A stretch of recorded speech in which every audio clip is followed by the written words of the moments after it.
Oi, bem-vindo ao Adorescente. É hora de sentarmos juntos no grupo de adoradores determinados para o bem.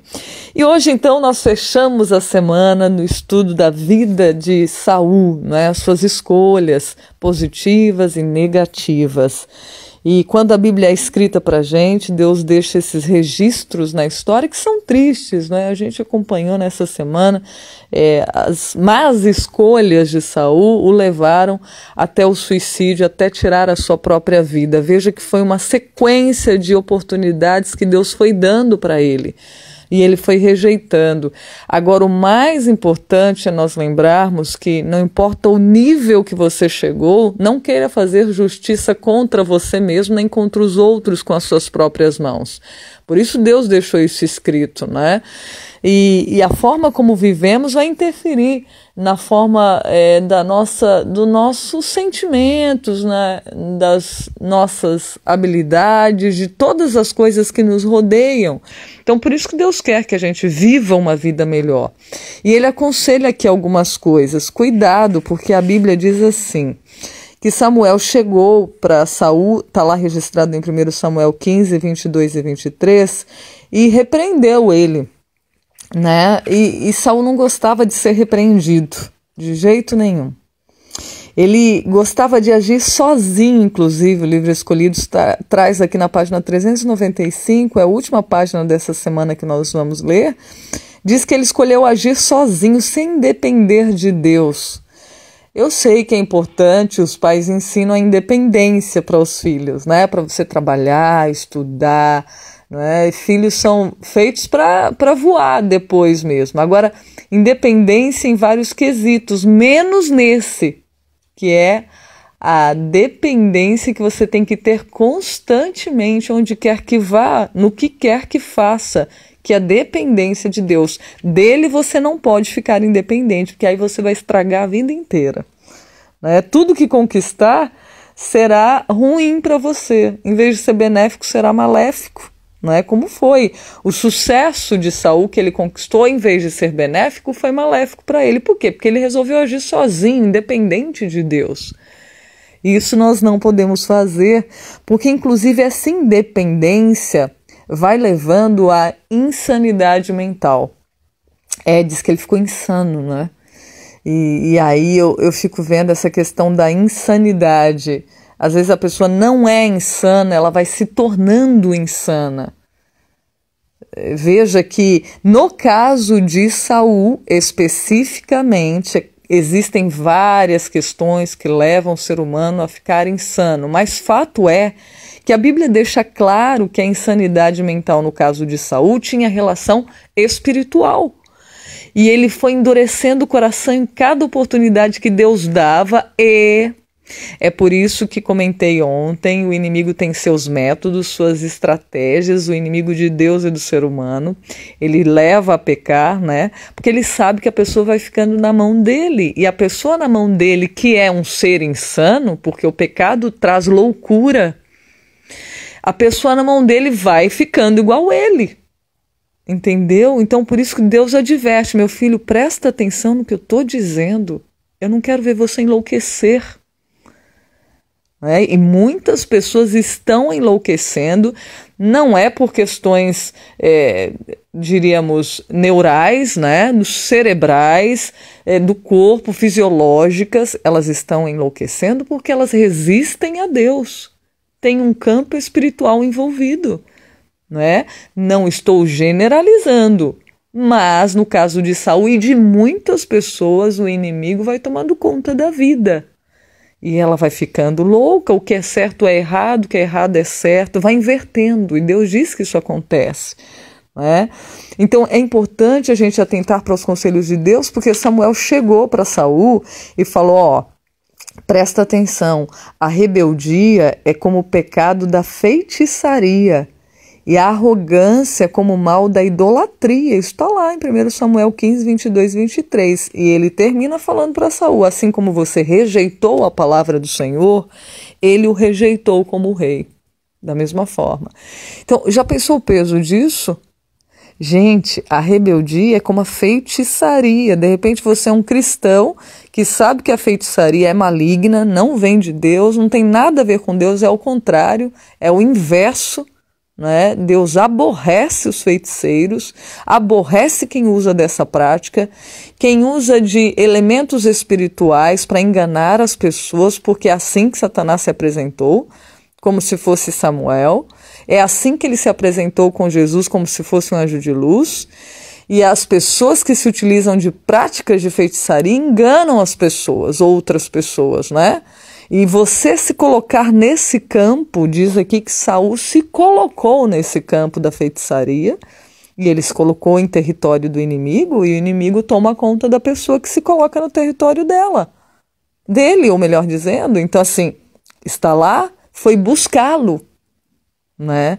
Eu lembro de um colega do meu irmão que falou para ele, ó, se você quiser, eu vou conseguir invocar os espíritos e saber onde está o seu irmão que está desaparecido, né? Então, assim, e ele falou, não, obrigado, eu agradeço, eu prefiro entregar para Deus o caso do meu irmão desaparecido, né? Então tem pessoas que, ansiosas pelo futuro, cuidado com isso, que Saul queria saber a respeito do futuro, e Deus fala que o futuro a ele pertence, que é para a gente sossegar o coração. Por isso que é importantíssima a fé, né? A confiança em Deus. Às vezes você entra num desespero tal que vai em busca de cartomantes, de pessoas que consultam, né, espíritos para saber o futuro. E nós falamos disso, com a experiência que Satanás tem, ele faz umas análises para poder ter uma ideia do que vai acontecer, igual a economia, né?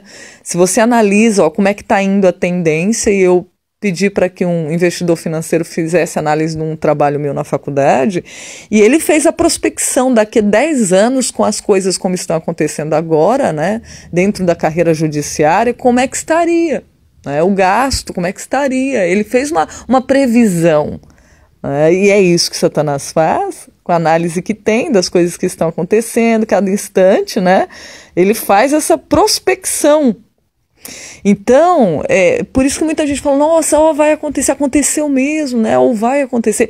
Deus avisa os filhos dele, para com essa ansiedade quanto ao futuro, porque o futuro a mim pertence. Se você confia em mim, o futuro será bom para você. Inclusive o futuro além daqui, né? Acima da terra, que é o que Deus quer dar para a gente, a eternidade, futuro de fato melhor.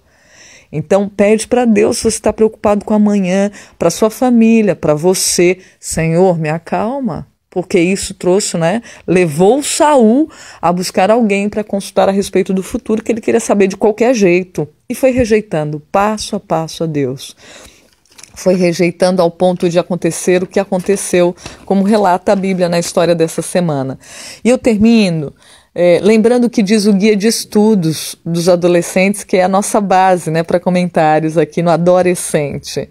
Diz assim, ó gente, olha que sério isso, e que tão simples é a receita de Deus para uma sanidade mental. Olha aqui, se Saul tivesse permanecido humilde diante de Deus, ele não teria se tornado insano. Já pensou?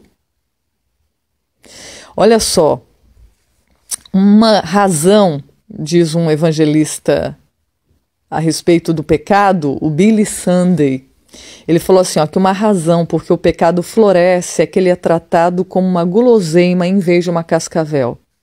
Já pensou?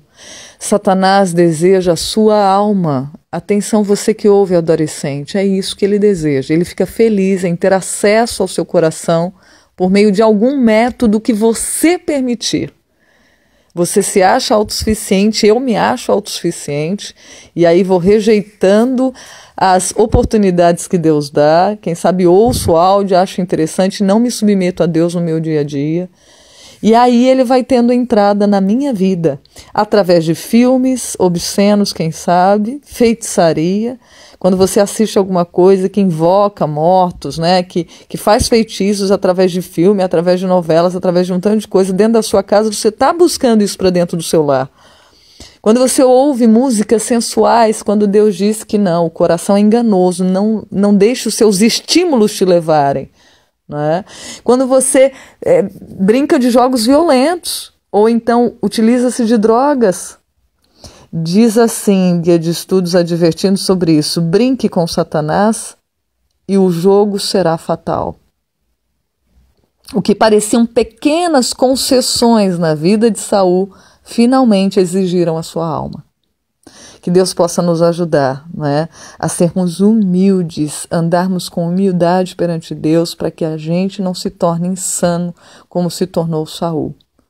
Faltou humildade, submissão, né? Eu diria que a palavra-chave dessa semana é submissão a Deus, porque Deus diz que melhor do que fazer boas obras, do que sacrifício, do que justificar seus erros é a submissão.